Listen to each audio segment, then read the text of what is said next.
আচ্ছা দেখেন, তাহলে এখন আমরা দেখবো স্টেশনারি ডিজাইনের মধ্যে ইনভেলপ ডিজাইনটা, হ্যাঁ, যেটা খাম আর কি, সিডির খামটা কিভাবে তৈরি করে সেটা দেখবো।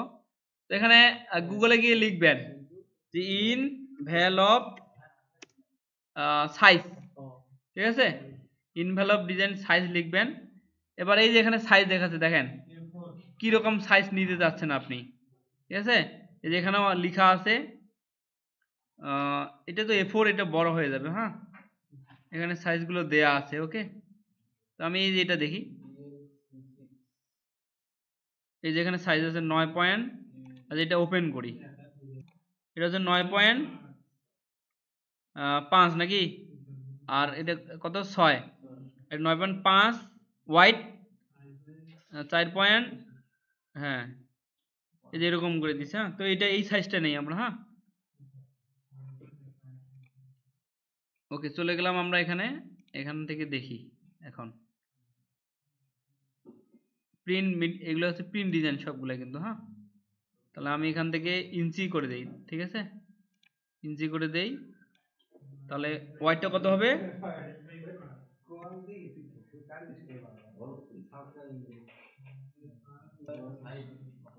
ওকে, তাহলে হাইটটা দেব 4, 1, 2, 5। ব্লিড এরিয়া এখানে দরকার নেই আমাদের, হ্যাঁ, ইঞ্চি করে নিয়েছি একটা। তাহলে আমাদের কটা লাগবে, দুইটা, এই যে দুইটা নিব, হ্যাঁ, কারণ উপর নিচ করব ডিজাইন, ঠিক আছে। এই চলে আসছে, হ্যাঁ, সাইজটা চলে আসছে। এখন দেখেন, ধরেন এইটা হচ্ছে উপরে থাকবে আর এইটা নিচে থাকবে, ঠিক আছে।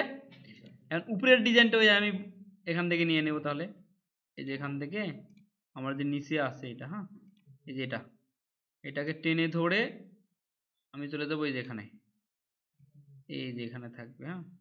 তাহলে উপরে না, আমি এটা উপরে দিতে চাচ্ছি না, মানে দুই তিনটা ডিজাইন দেখবেন, দেখে কিন্তু আইডিয়া পাবেন।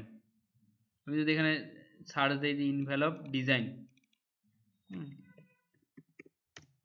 ইনভেলপ ডিজাইন দিয়ে সার্চ দিলাম, এই দেখেন, আচ্ছা এখানে দুইটা একরকম করছে, এখানেও দুইটা একই রকম করছে, হ্যাঁ, তো রাখা যায়, সমস্যা নাই।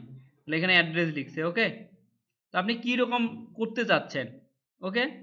এখন কয়েকটা ডিজাইন দেখবেন যে কিভাবে করছে, যেমন এটা সুন্দর আছে, ঠিক আছে, এটা শেপটা, নিচের শেপটা একই রকম নিচে দুটাতে, মানে উপর নিচ। তারপর এই যে এটাতে আলাদাভাবে দিছে এগুলা, যেমন এটাতে আলাদা, এই যে এটাতে কি রকম আছে বলেন, এটাতে উপরে লোগোটা আছে জাস্ট, আর এখানে শেপটা দিছে, ঠিক আছে। তো আমরা একটা কাজ করি, তাহলে আমাদের যে ইনভেলপটা থাকবে, তাহলে আমরা একটা কাজ করি, সেটা হচ্ছে যে আমরা এখানে এখানে এটা দেই, টানে, টানে এটা দিব এখানে, ওকে। তাহলে এটা আমাদের খুব মোটা হয়ে গেছে কিন্তু, হ্যাঁ, এটাকে এখন আমাদের কি করতে হবে, একটু ছোট করতে হবে, হ্যাঁ। এখান থেকে নেই, আচ্ছা নিলাম, টানে এই যে এরকম করে দিলাম, হ্যাঁ। এখন আমি কিন্তু চাইলে এটাতেও নিতে পারি, হ্যাঁ, আচ্ছা নেই, দুই পার্টে থাক, ঠিক আছে, হ্যাঁ, এখন দেখতে হবে যে ঠিক আছে কিনা। আচ্ছা, পরে কিন্তু বিলিড এরিয়া দেওয়া যাবে, হ্যাঁ, সমস্যা নেই, ওকে। এখন আমি এখানে লোগোটা দিয়ে দিলাম, এখানে জাস্ট লোগো থাকবে, আর কি থাকবে, আমার ওয়েবসাইটের নাম, আর এখানে অ্যাড্রেস ট্যাড্রেস সব থাকবে, ওকে। তাহলে আমি লোগোটা নিয়ে নিই, ধরেন টানে নিই, নিয়ে এখানে এসে দিলাম, খুব বড় হয়েছে তাই না, লোগোর সাইজটা আমার বড় হয়েছে, যেহেতু ভেক্টর, তাহলে লোগোটা থাকবে আমার এখানে।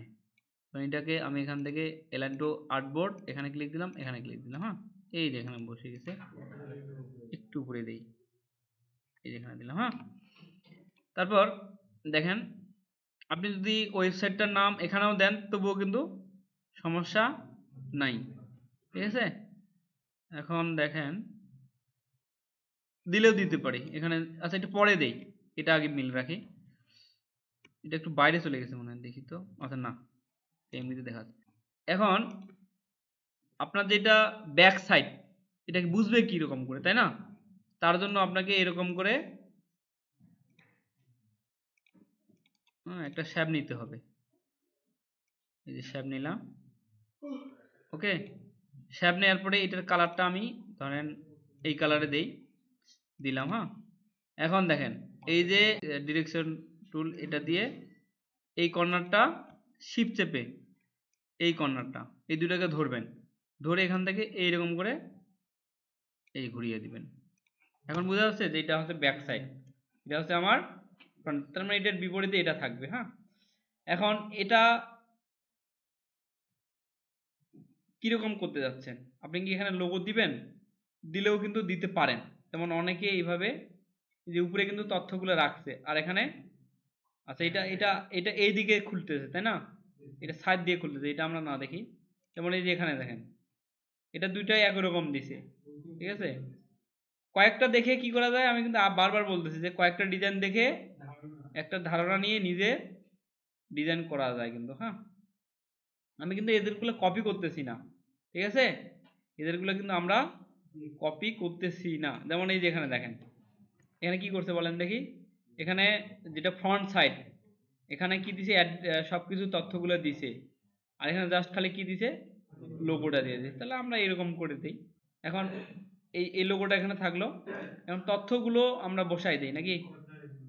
তাহলে তথ্যগুলো ধরেন আমার এখান থেকে নিয়ে নিই, বিজনেস কার্ড ডিজাইন আছে, তারপর ধরেন এখানেও আছে, তো আমি বিজনেস কার্ড ডিজাইন থেকে এই তথ্যগুলো নিয়ে নিই। এই যে এটা গ্রুপ করি এই কয়েকটাকে। হ্যাঁ, Ctrl+2 দিলাম, লক, কয়েকটাকে, তথ্য তো একই রকম থাকবে, এগুলো তো আলাদা আলাদা থাকবে না, তাই না। ধরেন আপনার তথ্য একই রকম, কারণ আপনার যদি প্রতিষ্ঠান হয় আর কি, কোম্পানি তো একটা, সাদায় সাদায় মিশে গেছে নাকি। এই যে আইকনটা ধরে টান দিই, কালারগুলো চেঞ্জ করে দিই। ওকে, আনগ্রুপ করলাম। এখন এখানে তো রেড কালার আছে। ওকে, এখান থেকে আমরা এগুলোকে ধরে এই কালারটাই দিই, দেখি কেমন হয় আর কি। এখন এখান থেকে টানে ধরি, এখানে বড় করে দিই।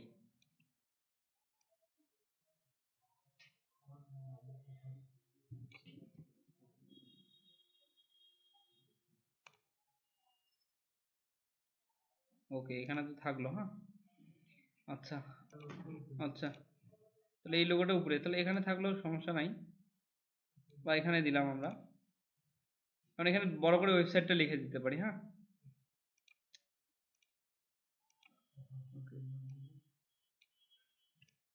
একটু বড় করে দেই।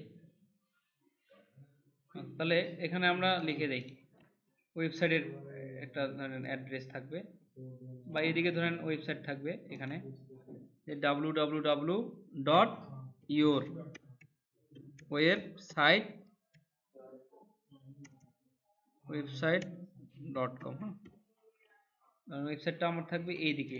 ওকে, এই সাইডে। অনেকে এই শ্যাপগুলোতেও কিন্তু দেয়, তো আমি শ্যাপে কিছু লিখতে চাচ্ছি না। ওকে, আর একটু এদিকে দিই।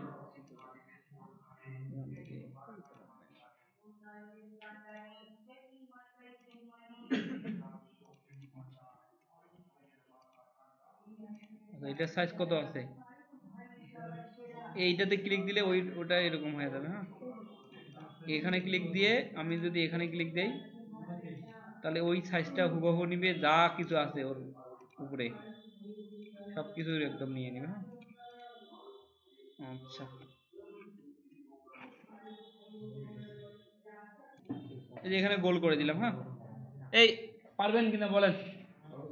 তাহলে এটা আমার উপরে থাকলো, আমার সবকিছু তথ্য থাকলো, লোগো থাকলো, ওয়েবসাইটের নাম থাকলো, আর এখানে ব্যাক সাইডে কিছু লিখলাম না, জাস্ট কি করবে, এটা খুলবে। হ্যাঁ, এখন এটাকে সেভ করব, এখান থেকে সেভ অ্যাজ